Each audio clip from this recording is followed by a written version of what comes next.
Hi everyone. ఈరోజు మనం 6th క్లాస్లో సెకండ్ లెసన్ గ్లోబు భూమికి నమూనా సోషల్ స్టడీస్ డిఎస్సిలో కానీ టెట్లో కానీ ఎక్కువ మార్క్స్ సాధించాలంటే ఎక్కువసార్లు టెక్స్ట్ బుక్ రిఫర్ చేయాలి. ప్రతి లైన్ కూడా బిట్టుగా ఊహించుకొని చదివినప్పుడు మాత్రమే సక్సెస్ అనేది అవుతారు. ఏ కాంపిటేటివ్ ఎగ్జామ్స్లోనైనా సరే మనం సక్సెస్ అవ్వాలంటే ప్రతిదీ కూడా మనము ఆబ్జెక్టివ్ టైప్లో బిట్స్ ఎలా ఇవ్వగలరు అనేది థింక్ చేస్తూ చదవాలి. అయితే నాకు తెలిసినటువంటి కొన్ని బిట్లు మీకు షేర్ చేయడానికి ప్రయత్నం చేస్తున్నా. ఈ వీడియో మీకు నచ్చితే తప్పనిసరిగా లైక్ చేయండి, షేర్ చేయండి. ప్రపంచ పటంలో రెండు వైపులా కనిపించే మహాసముద్రం ఏది? సరైన ఆన్సర్ పసిఫిక్ మహాసముద్రం. భూమిని వర్ణించిన ఆకారం ఏంటిది? ధృవాల్లో కొంచెం చదునుగాను మరియు మధ్యలో ఉబ్బినట్లుగా ఉండడం.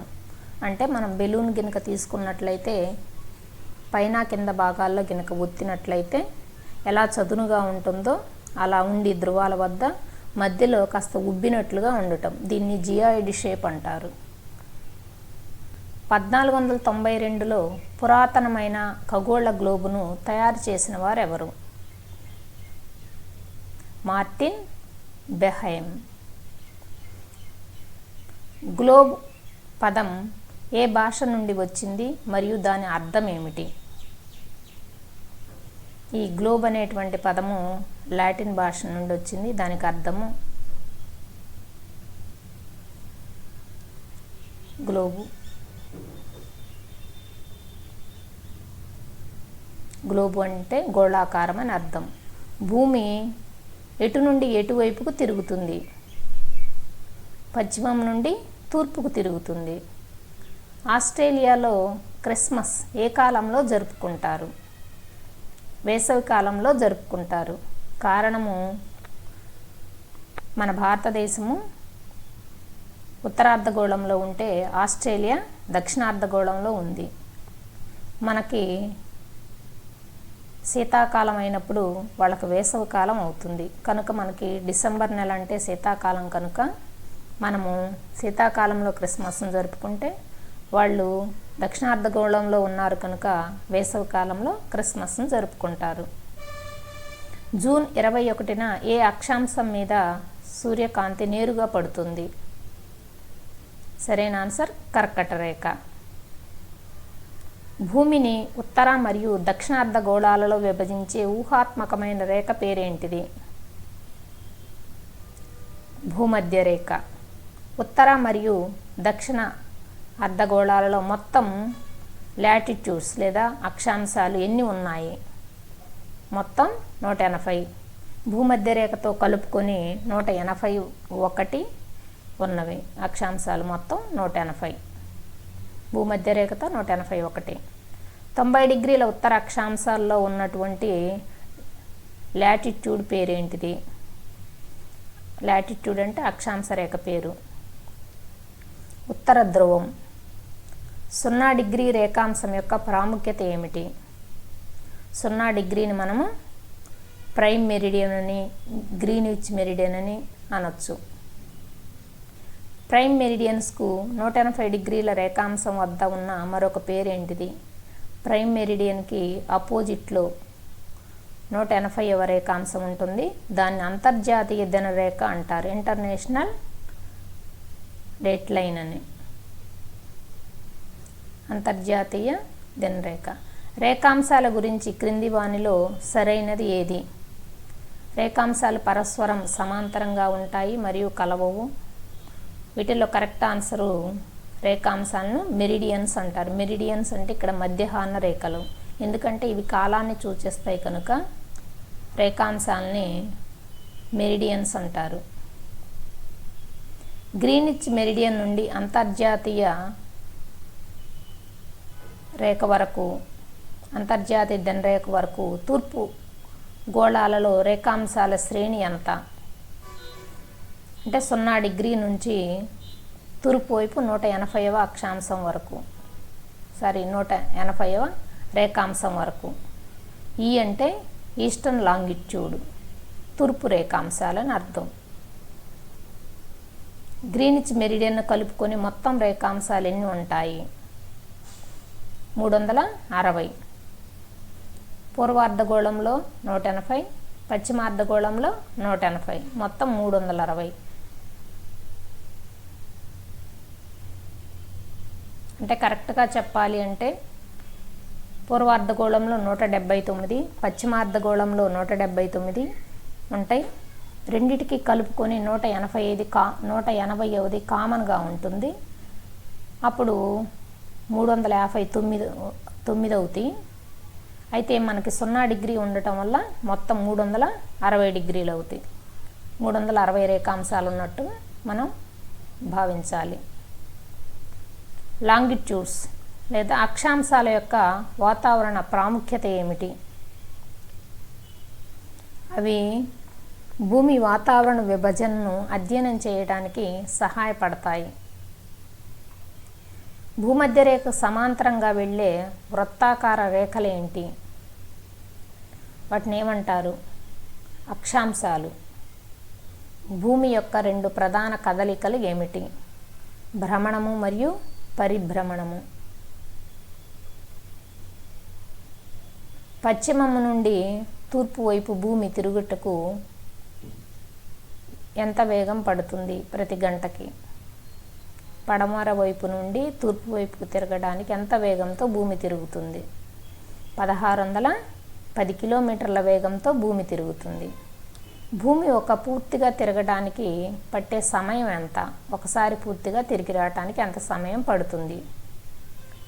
23 గంటల 56 నిమిషాల 4.09 సెకన్లు పడుతుంది.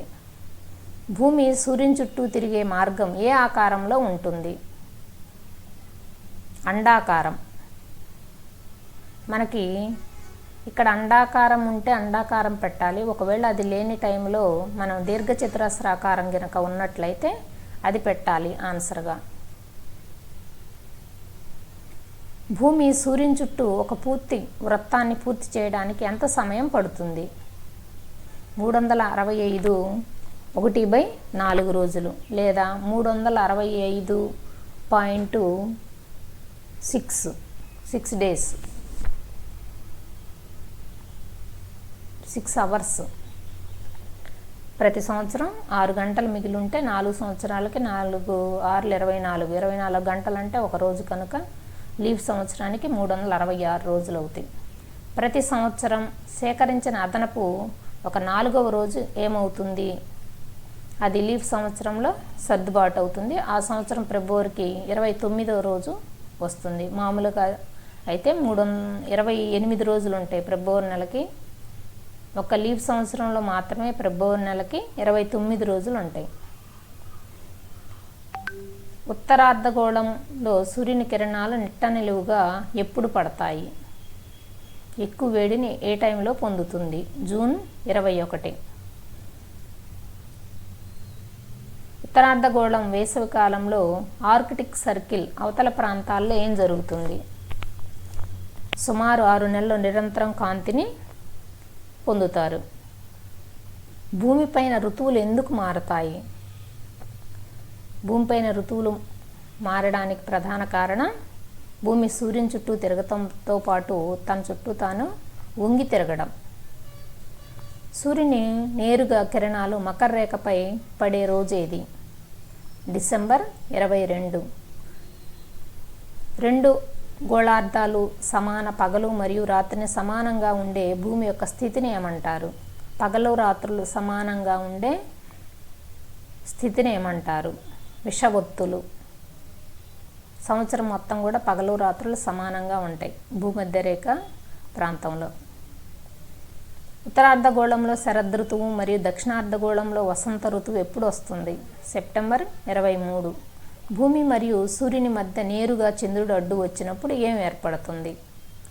చంద్రుడు అడ్డు వచ్చినప్పుడు సూర్యగ్రహణం ఏర్పడుతుంది. సూర్యగ్రహణం ఎప్పుడు ఏర్పడుతుంది? అమావాస్య రోజుల్లో ఏర్పడుతుంది. చంద్రగ్రహణాల గురించి క్రింది వానిలో ఏది నిజం? చంద్రగ్రహణం ఓన్లీ పౌర్ణమి దినాల్లో మాత్రమే ఏర్పడుతుంది. చంద్రగ్రహణాలు ఎప్పుడు ఏర్పడవు. ప్రతి పౌర్ణమి రోజున చంద్రగ్రహణం ఏర్పడదు. ఈ 3 సరళ రేఖలో వచ్చినప్పుడు మాత్రమే చంద్రగ్రహణం ఏర్పడుతుంది. చంద్రుడు, భూమి, సూర్యుడు, భూమికి సూర్యునికి మధ్యలో చంద్రుడు,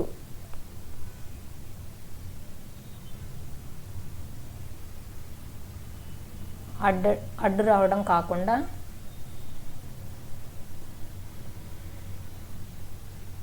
కొన్ని ప్రత్యేకమైన సందర్భాల్లో మాత్రమే చంద్రగ్రహణం ఏర్పడుతుంది. గ్రీనిచ్ రేఖ యొక్క వ్యతిరేక రేఖ ఏది? అంతర్జాతీయ దినరేఖ. భూమి తిరిగే వేగం ఎంత? భూమి గంటకి 1610 కిలోమీటర్ల వేగంతో తిరుగుతుంది. భూమి తన అక్షంపై ఒక పర్యాయము తిరగటానికి ఎంత సమయం పడుతుంది? ఒక పర్యాయం అంటే ఒకసారి. తన చుట్టూ తాను తిరిగి రావడానికి 23 గంటల 56 నిమిషాల 4.09 సెకండ్లు. సెప్టెంబర్ 23న భూమి యొక్క ఏ రేఖ మీద సూర్యుని కిరణాలు నేరుగా పడతాయి? మకర రేఖ మీద. చంద్రగ్రహణం ఎప్పుడు ఏర్పడుతుంది? సూర్యుడు, భూమి మరియు చంద్రుడు ఒకే సరళ రేఖ మీద ఉన్నప్పుడు మాత్రమే చంద్రగ్రహణం ఏర్పడుతుంది. భూమి యొక్క కక్ష ఏ ఆకారంలో ఉంటుంది? మనం ఆల్రెడీ చెప్పాము అండాకారం అని. అయితే ఇక్కడ ఉన్న ఆప్షన్లో అండాకారం లేదు, దీర్ఘవృత్తాకారం ఉంది కనుక మనం ఇక్కడ ఆన్సర్ దీర్ఘవృత్తాకారానికి ఇవ్వాలి.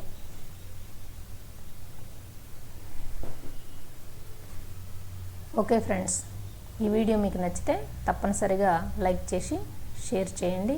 Thank you.